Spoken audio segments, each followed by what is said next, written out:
So with that said, next up, global sales from India is on a steep rise. Join us for this conversation with top-tier investor Harshjit of Sequoia Capital India and founder CEO Rohit Chandamani of Darwinbox to hear both sides of the journey as a partner to scale their footprint. We will hear of lessons learned along the way and what it means for the next set of global innovation from India for years to come. Priya Rajan will be moderating this session, and she is the market lead for India and UAE in Silicon Valley Bank's International Market Development Team. She provides market entry advice and insights on cross-border engagement focused on constituents in the innovation ecosystem. Take it away, Priya.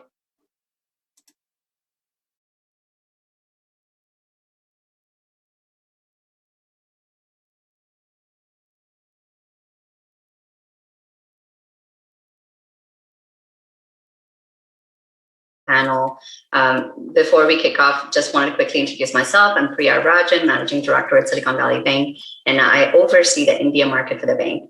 And today, I just want to set the stage for the conversation. We have two amazing panelists, one to represent the investor side, Harsh from Sequoia Capital, and on the founder side, Rohit from Darwinbox.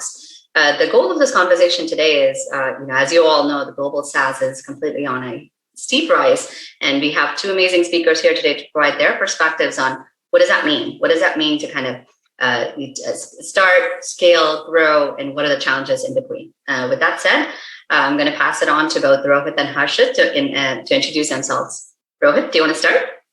Yeah. I think, Priya, if you want to do it differently, then my name is Rohit. I'm founder of Darwinbox, which is an end-to-end HR technology platform. Maybe I want to talk about what I learned in the last 1 year.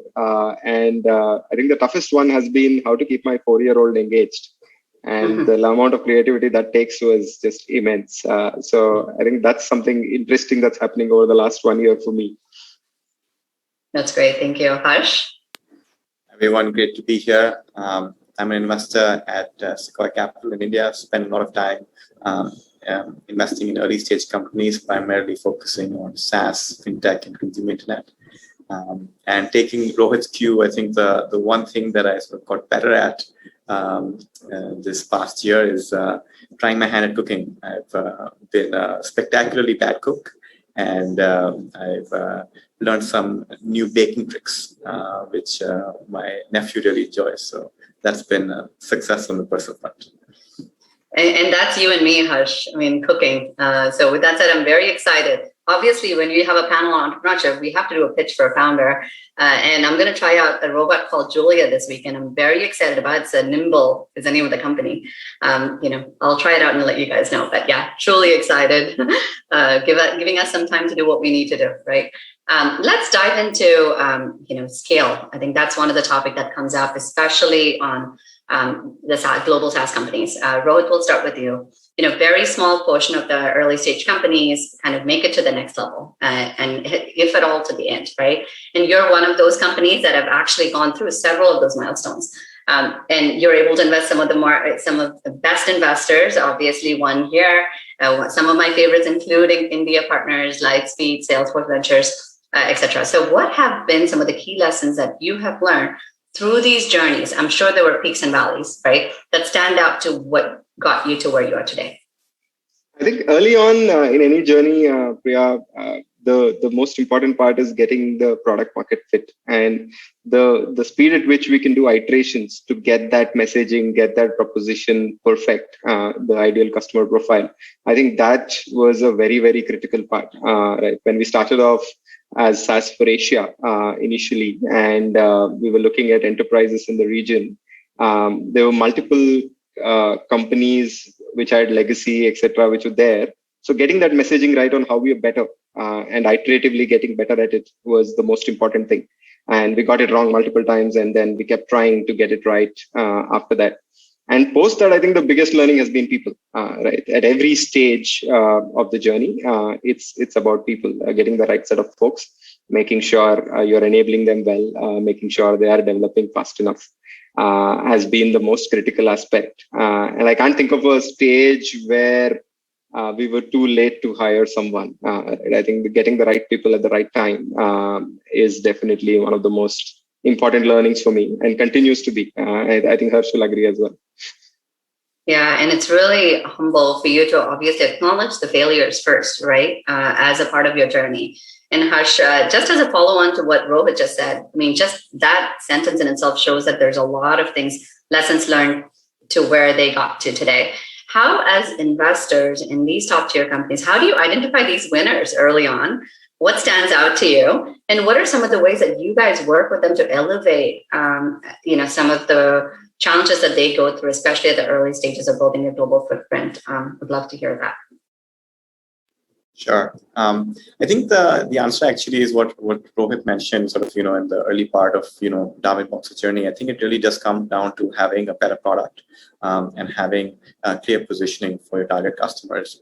If you don't have a better product, I mean, the typical enterprise saying is nobody gets fired for buying Oracle or Salesforce. And so you really do have to have something that, makes people want to take a chance on you as a young company. And we really over-index on that and the founders early on. I think as we sort of think about companies going global, the two areas where we see, in early stages, companies need the most help. The first one is hiring. Oftentimes as a young company, early in scale and size, you don't have the credibility necessarily to attract the best operating talent. And that's sort of, one area where we try to use our networks and our credibility to help companies. And the second is logos. I think it gets significantly easier to have a 51st customer, but the first customer, the second customer, the third customer, the first people who take a chance on you, those are always the hardest to get. And how can we accelerate that journey for companies, knowing that they have a better product, knowing that there's clear value for all sides? It's something that we again try and focus on. And great, thank you for highlighting those. And one of my favorite read-ups is connecting the dots that one of my really close friends, GV, writes up, and he writes a lot about all of these on how, and just the heart of how you guys work with founders just shows in some of those articles. So folks who are listening today, if you're not following those, that blog, please do. I think that's really, really great insights on how you should do what you should be doing. Another one is you guys are really highlighting people, right? I think that just comes back to culture. Culture for startups is not just to survive, but to thrive. It's super critical. How have you helped nurture culture, Rohit, from the start to where you are today? And it would be great to hear, just what's your scope of how many employees are and how they've spread out as well. So, Priya, we've grown from 3 of us starting the company to about 500 now, and spread across multiple geographies in Asia, Delhi, Bombay, Bangalore, Indonesia, Philippines, Thailand, Vietnam, and Singapore. And I think early on, culture is simpler. I think the 3 of us have a certain set of shared values which we work with, and the initial set of people who work with us very closely get it. Right? It's probably not communicated in such structured words on saying these are our values and we need to work with that.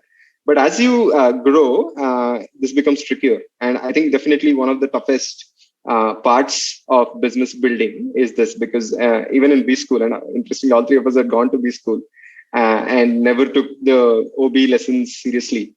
And you end up realizing that business building is mostly that, right? And probably is the most important lesson to be learned. And I think what worked well for us, and we could definitely do more, is to over communicate, right? The initial set of people understand it. I think whatever opportunity you get in terms of communicating what's important for you, right?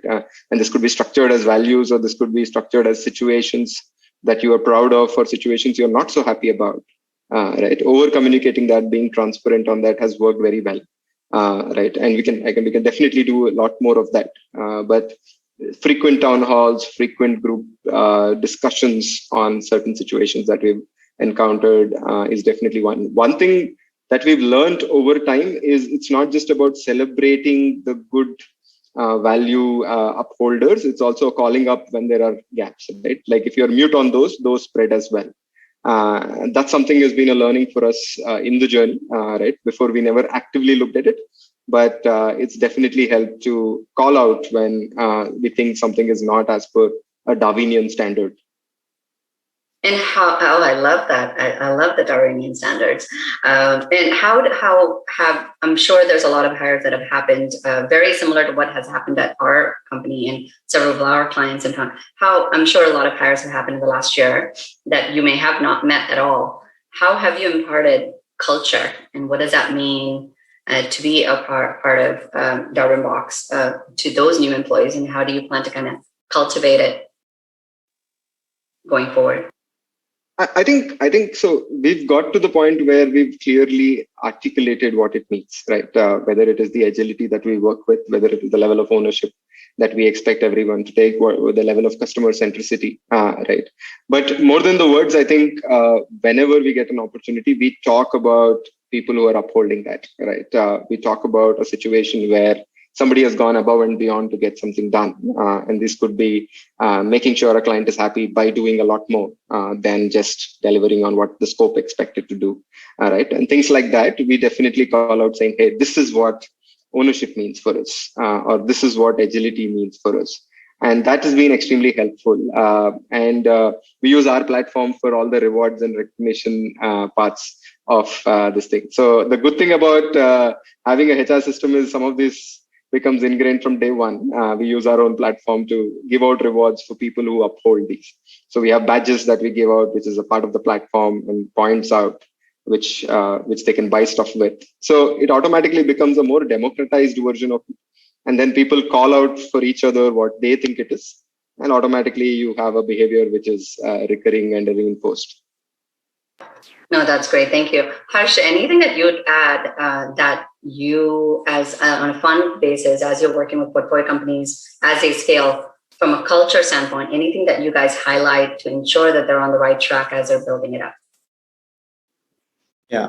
So one of the first things that we encourage companies to do, especially early on when you partner with them, is to write down their culture framework. I think it really helps define the type of company you want to build.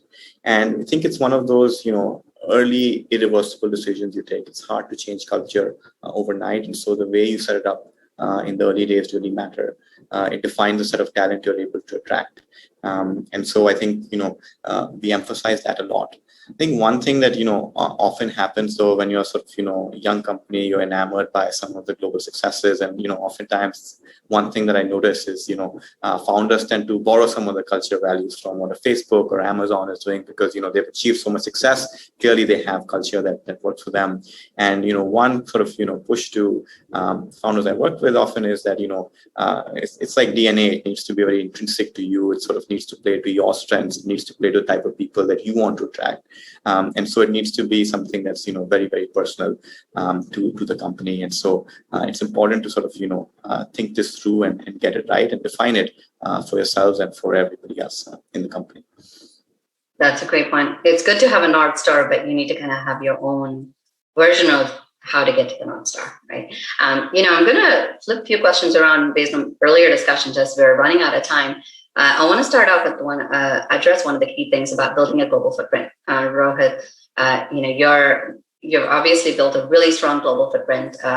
Interestingly from Hyderabad, which we'll get to. What are some of the top criteria that a startup should consider as they evaluate newer markets to expand to best position themselves for success? I think while we look at different markets, right, I think one big thing that happens is a context switch. That happens, right? That's the encompassing thing that happens when you move from one market to another, and it could be overwhelming, right? So it's important to break that down into what is the switch of context that's happening, right? So one is product, right? Does the product work there? Are there things that are needed on the product which is needed for that region, right? So then you're very clear about, okay, there are gaps between the product. You can look at the existing products and see that. Second is the cultural context of customers. Right, the buying behavior, the sales behavior, and especially in enterprise sales, it's a very people high touch game where you need to understand what works in that region. Right, is the power distance very high where it's very top down as a decision, or there's a democratic choice of decision making, etc. Right, and you'll probably have different ways of dealing with customers there. And the third element of this is competition. Right. While we compete with a set of folks and probably the same set of folks in some other parts of the world, right? SAP oracles are present everywhere. There could be somebody local who is very different and doing something very differently there, and we need to deal with that differently. Or the same competitors are playing it very differently in that region, right? So there will be these smaller changes to the gears in terms of what works and what doesn't. So it's important to break all of this down and say, okay, this works, this doesn't work. And when we target that market, we keep all of this in mind. One of the things that has worked very well for the cultural context that I spoke about, which is the client context, is we always have client-facing teams in the region, right? While product marketing is centralized, engineering is centralized, the sales and implementation and customer success are always in the region, right? And that brings in a lot of cultural context in itself, right? Because they are used to dealing with customers in a certain way, while the product remains the same. A lot of that is taken care of. So that has helped us in the journey. And of course, again, as I said, right, I think it's iterative as a process where what works, what doesn't work, you figure out once you go from one country to another. But it just helped us to separate out these three things rather than saying, hey, we want to win this market and like, let's do whatever it worked in the previous market again here. So separate out these contexts. That has worked for us. That's great. Thank you. And congratulations on your new hire. I recently saw that was posted on LinkedIn. And that very much reiterates what you mentioned, having folks on the ground who knows what they're doing to build it. And Harsh, from your side, what advice would you give companies, especially some of the things that Rohit mentioned is very key, right? Because India is building for the world at this moment. I see a huge trend that's happening in India for Southeast Asia, India for India, India for US, India for the world. So how do you work with companies to kind of tell them this is the path that's right for you? Yeah, I think sort of, when you move to another country or sort of, expand into that region, it's strategically a big choice to make. It's almost like doing another 0 to 1 journey. And so I think, what I tell founders is that it's hard to hedge that. You have to sort of fully commit to trying to make that work. And that, may involve a couple of iterations, may involve, significant bandwidth, may involve some of the things that Rohit spoke about, may involve sort of, customizing the product for that particular region. It involves hiring and committing to people. And so it's important to sort of fully understand, which region you're going after, why you're going after that region. And then if that answer is clear, then really sort of, spending as much time as is needed to make it successful. I mean, I can't believe we're almost out of time at this moment, but I want to get some final thoughts from you guys. We didn't cover several questions, but that said, for the folks listening today, a lot of them are aspiring founders or very, very early stage founders looking to take their next step. What is one advice that you would give them to kind of, how do they get through? Obviously, India is going through some terrible things at this moment. If they are based out of India, how can they keep their head high and keep moving forward? Any advice would be great. Rohit, we'll start with you. No, I think true Darwin spirit. I think we'll pass over this, but I think the most tenable or the survival is for the folks who are more adaptable to change, and change is happening at a very, very rapid pace, right? So I think on the business front, that's what I would definitely call out. I think the speed at which things have changed over the last 1 year and continue to is just crazy. And how quickly we adapt to it is definitely what will make the difference between the winners and the not winners, if you may. And I think, as I said, people is the most important part of any startup at any stage. So taking care of your people should be primary, right? Because this is a long journey in terms of building a business, right? 5 years, 10 years, 15 years, 20 years. And if the right people are there with you in the journey, I think half the battle is won. So I think, so in these times, I think the priority one is people, their safety. As a business, I think we will tide over this. Great point, Rohit. Harsh? It's funny you asked this question, Priya. We had our all hands today, and the theme of our all hands was believe. In these times when things look the most bleak, we have to believe that we will get through this, and we will get through this together. And India will look different, and India will look better after this time. So sort of have to keep an optimistic outlook, and as early stage founders and investors, I think that's sort of a natural bias to many of us that, there is a high degree of optimism that comes through. And maybe the one other sort of, thing that we've been telling all our founders is just echoing what Rohit said, that, people and their safety and health matters the most. It's a long journey of many, many years. And 1 month or 1 quarter won't make or break your business. What's important is just making sure that you have the right people alongside you in the journey, and they're proud to be associated with your company.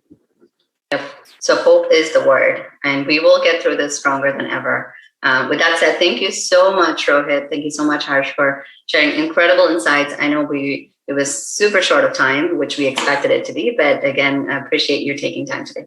Thank you so much. Thank you so much, Priya. Yeah. Thank you, everyone.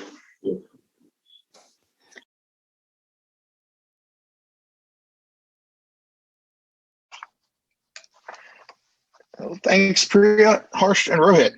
Great to hear about your journey and the importance of local teams as you grow globally.